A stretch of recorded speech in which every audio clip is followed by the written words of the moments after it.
nice place you have here, if you've given up on life. Hang on, stranger. You'll long to return here one day. They all do. I'm McGrath. McGrath, your Aquarian tsunami booster is legendary. But desperate times call for desperate beverages. We're surrounded by cave dwellers, massive monsters, and politicians run amok. What can you give me to take the edge off?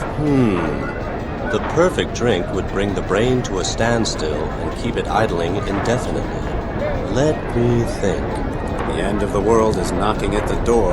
Hurry up. I've got it. This clear liquid is a gland secretion from the Vampirotoithus infernalis, the vampire squid, which lives in the hot vents in the Pacific.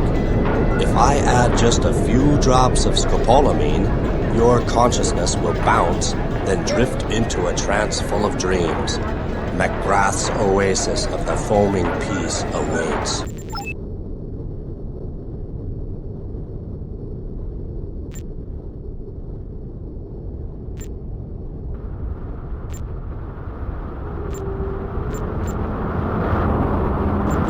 So, visiting the city of shining light and dark corruption again? You know, I wouldn't bet on how much longer that light is going to be shining. Why? Somebody forget to pay the bill? They're coming. The squids are moving on Neopolis, the center of Aquarian civilization. They're being attracted by the wide variety of food, by energy signatures, and by a thirst for revenge. It's not only the squids who want a vacation here. Have you heard about Mad Sam? Yeah, he and Sul are going to use the chaos to try to seize power. Damn it! What we gonna do if the squids keep getting bigger and fatter? Calm down. Your dopamine production is getting the better of you again. You need a strategy, and I can't think of anybody I'd rather consult than Gilmore. Her tactical suggestions during battle are well thought out, and she knows the squids better than anyone. Oh, the hell with this! Is she gonna hold on to that Marax monster so we can beat the crap out of it? Word is, Saucer's listeners located a beast even meaner than that one. Heading directly for Neopolis. Asante-sama, thank you again that I was allowed to fight with the Radiant Man. You are quite charming, Princess. How about the two of us go a few rounds in a different kind of fight? Good grief, Flint. If testosterone was absorbent, you could dry up the whole Pacific. Well, I suppose we should thank God you weren't in a duel of wits. But still, you did give it your best, and you have my eternal thanks. You may also be interested to know that there have been some startling developments. What the hell hasn't been startling? Hell, if you can top that last battle, you win a prize. We have a new ally. They have the cold heart of a politician, the dark soul of an advertising executive, and they're as black as a miner's lungs. I'm speaking, of course, of the Bions. Ta-da! Bunch of crap. What? Take a look at the main screen. 3 days ago, the Bions made contact with us. It was a computer voice, no human modulation. Ghost-like, monotonous. They recognized the enormous threat to Aqua from the old ones and offered us their help. As a concession, they wanted a ceasefire so they could operate without opposition on the expectant battlefield near Neopolis. Well, I don't trust those brain-connected beasts at all. The government of Neopolis is crazy. We've talked it over with El Topo, and he thinks we ought to at least give it a try. We're not in any position to reject an alliance, and if it proves to be a trap, we've still got you. Well, you know what I think? I think we're making a disastrous mistake. Not a whoops mistake, like when you shoot the wrong guy, but the kind of mistake that could mean the end of Aqua. Flint, that's not the only news. A few weeks ago, I had the chance to explore the caverns of the continental slope on my own. The analysis of the data I collected revealed what these monsters are and where they're coming from.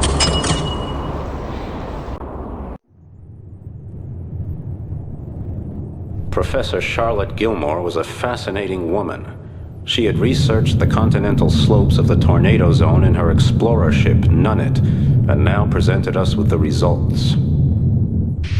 She showed us the entrance to a world of caves, where a 500-year-old culture of technology and terror lurked.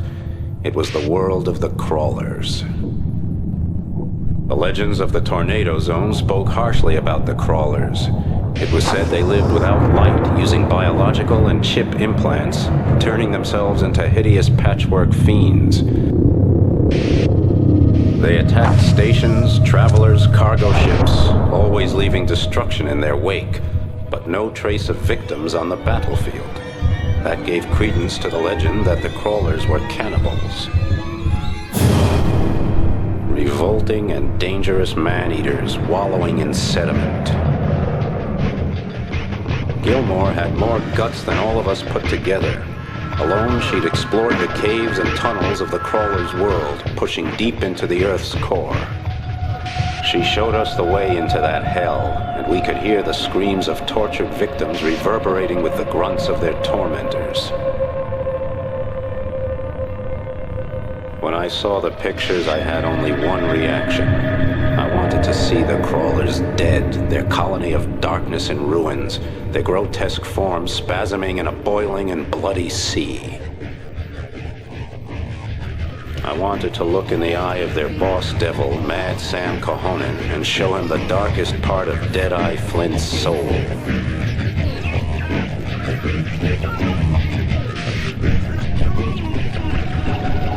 Gilmore's pictures became even eerier and more disturbing. It was like a dream filled with magic, fear, loneliness, and desperate need. I had never felt as abandoned as I felt there, deep in the Earth's mantle, surrounded by the most horrible blackness. Imprisoned, blind, deaf, and forgotten.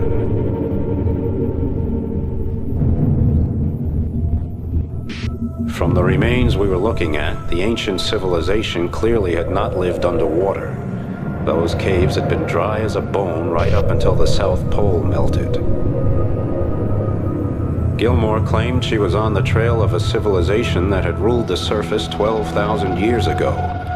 She believed they had retreated deeper and deeper into the crevices of the Earth, but she didn't know why. They took their energy from a mysterious source of inexhaustible power, she said, and they must have come into contact with powerful intraterrestrial beings. The Atlantides, as Gilmore called them, lived in worship of their monstrous gods, called Old Ones in the most ancient of the surviving manuscripts. But the gods they worshipped were devils, and their worship led to the rule of torment and fear. At some point, the Atlantides managed to lure their monstrous gods into the gigantic subterranean caves, turning them into prisons. The legendary city of Bathopolis was said to lie down there, at the edge of the deepest point on the planet. Gilmore, sweet and crazy Charlotte, said we would find the entrance to the inner Earth of the Atlantides there. This inner world was said to be a giant hollow sphere with its own sun, a fairy tale paradise even more beautiful than the surface world of old. Me, I had an absolute belief that the core of the Earth was full of fluid metals, its massive nickel-iron nucleus powering the good old dynamo we call the magnetic field. Once again, our paths cross, and you move closer to your destiny. All of you, we're going to overrun you, like the breath of a demon, like black angels of fetid. Your pale teeth, your fragile bones. Everything will belong to us. Oh no, maybe I've already taken your mother, and now you have a little brother. What's that you say? Your mother will arise. Yes, we are the pure essence of Aqua, beyond tyrants, beyond mourning. We are our own destiny. Do you write your own material? The aim of our efforts is to introduce the development of a dark destiny. In the end, there will be free seamans with powerful minds and strong bodies, and they will never see Aqua as a prison again. Cahonen, you're just another criminal headed for a judge. You want to be my judge? Well, watch me spreading my arms over Neopolis. Apart from that, It's all just fun, isn't it? Before I forget, my friend Commodore Sewell is waiting for you at Concordia Place. He's a rationalist, and he believes he can persuade you with reason. You're definitely not my new assistant. What do you want? Lady, it sure took you long enough to figure that out. I'm Flint, and I'm talking to you because scientists from Machina always have important information at times like these. What kind of information? You mean about the squids? All I've heard is something about a sonar dome. But I'm sure you know about that already. What do you mean, a sonar dome? Come on, spill the sardines. Any scrap of information may just save what we like to think of as the civilized world. I think you're a cynic. Anyway, if you want to keep the beasts from being able to locate anything, including you, take out their sonar organ. It's a dome-shaped feature on the front of their heads. From one madman to the next. Don't compare me to Mad Sam Carhonen. His brain liquefied years ago. Sure, your motives are all noble and pure. If you're the voice of reason, we'll all be heating our homes with coal next.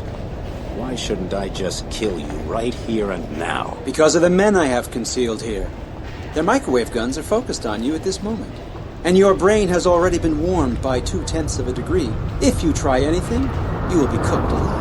Okay, then why don't you kill me and be done with it? Because I need you to eliminate Carhonen. I have already recruited an excellent team of scientists from his ranks, so I have no further need of him. In contrast to his stupid theories of eternal night, I tend more toward the light and the surface. The only thing we really need is an efficient species of workers. And you're the man to breed a race of slaves, huh? Let's talk about you, Flint. You're a very efficient man. Join with me, and we'll step on the surface together. We will control the numerous satellites that still exist. And he who controls the skies controls the world. You're insane, Sewell. Your ship against mine. Mad Sam is attacking the main fusion power plant with his Tursas and crawlers. If they take it, they own our energy resources. All right, I've had enough of this. Time to send the bad boys to hell. Don't just charge in guns blazing, Flint. Be smart.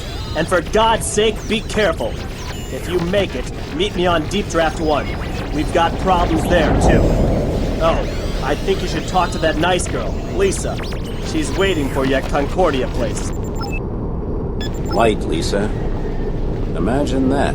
Commander Forelli thinks you're a nice girl. He's never seen me when I wake up in the morning. Listen, kid, to be completely honest, I'm a little worried. About Mad Sam and Sewell? Yeah, them and the squids. I got a little discourse from Charlie Gilmore, and she said that 10,000 years ago the squids were treated as gods, but feared like devils. Kind of like the way everybody treats you. Huh, Flint? Lisa, I wasn't kidding about that dinner.